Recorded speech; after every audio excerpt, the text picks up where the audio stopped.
Assalamualaikum warahmatullahi wabarakatuh. Salam satu data untuk operator di seluruh Indonesia. Pada video kali ini kami ingin menginformasikan masih seputar P3K, khususnya untuk Tendik. Mudah-mudahan Pak Presiden, Pak Menteri-Menteri dan jajarannya memperhatikan kami, Pak, untuk dimasukkan ke P3K 2022. Dilansir dari jpnn.com, Kemenpan RB siapkan surat edaran penghapusan honorer. Bu Nur, ada nggak afirmasi P3K untuk Tendik dan tenaga administrasi? jpnn.com Jakarta. Para pejabat pembina kepegawaian PPK diminta bersiap-siap menerapkan peraturan pemerintah nomor 49 tahun 2018 tentang manajemen pegawai pemerintah dengan perjanjian kerja PP Manajemen P3K. Tenggat waktu hanya sampai 2023 dan artinya kurun waktu setelah itu struktur birokrasi di instansi pusat dan daerah hanya ada pegawai negeri sipil, PNS, dan P3K. Karo Hukum, Komunikasi, Informasi Publik, Kemenpan RB, Muhammad Aferous menegaskan, pada 2023 tidak ada lagi honorer, kecuali PNS dan P3K. Siang ini, Deputi Bidang Sumber Daya Aparatur Kemenpan RB, Alex Denny, tengah rapat internal membahas konsep surat edaran penghapusan tenaga honorer, terang Aferous kepada jpnn.com pada Jumat 27 Mei. Sebenarnya Menpan RB Cahyokumolo dalam berbagai kesempatan sudah berkali-kali menyampaikan bahwa 2023 tidak ada lagi honorer. Namun secara birokrasi diperlukan surat resmi untuk menegaskan amanat PP Manajemen P3K.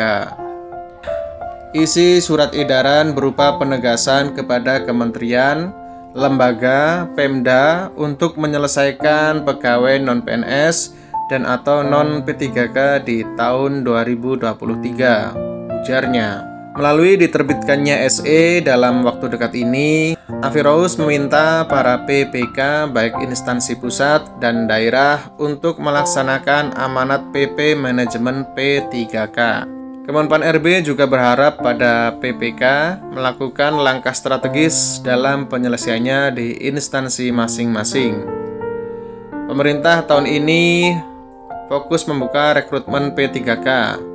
Honorer sebaiknya ikut seleksinya agar mendapatkan status ASN, ucapnya. Merespon hal tersebut, Ketua Forum Honorer K2 DKI Jakarta, Nur Baitih, mempertanyakan nasib pegawai non-PNS atau non-P3K yang sudah lama bekerja. Sangat tidak manusiawi jika mereka diberhentikan tanpa ada solusinya. Jika disuruh ikut tes P3K, lanjut Nur, apakah aturannya dipermudah, seperti sertifikat keahlian ditiadakan? Sebab itu menjadi penghambat utama. Oke lah, disuruh ikut tes P3K, tetapi ada enggak afirmasi untuk tenaga kependidikan atau tendik dan administrasi? Sama seperti yang diberikan kepada guru honorer. Cetusnya kepada jpnn.com Sabtu 28 Mei. Bu Nur, sapaannya melihat yang menjadi penghambat itu adalah mekanisme aturannya. Ada honorer yang kualifikasi pendidikan mendukung, tetapi ada persyaratan tambahan berupa sertifikat keahlian. Nah, ini harusnya jadi kebijakan pusat juga. Jangan asal hapus, kasihan teman-teman honorer yang mengabdi lama dan gaji sangat rendah. Pungkas Nur Baitih, isi JPNN.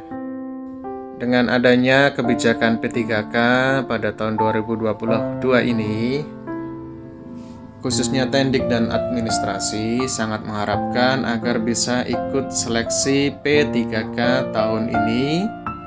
Jadi tolong Pak Presiden, Pak Menteri, Pak Menpan RB, Pak Kemdikbudristek, dan menteri-menteri yang terkait, mohon kami selaku tendik dan tenaga administrasi ikut masuk ke formasi P3K 2022, mengingat beberapa kebijakan pemerintah yang sebagian menaikkan bahan pokok pangan, sedangkan status kami masih honorer. Semoga Bapak Presiden ataupun Bapak Menteri bisa mendengarkan video dari kami. Semoga segera diberikan kebijakan oleh pimpinan pemerintahan di negara Indonesia yang kita cintai ini.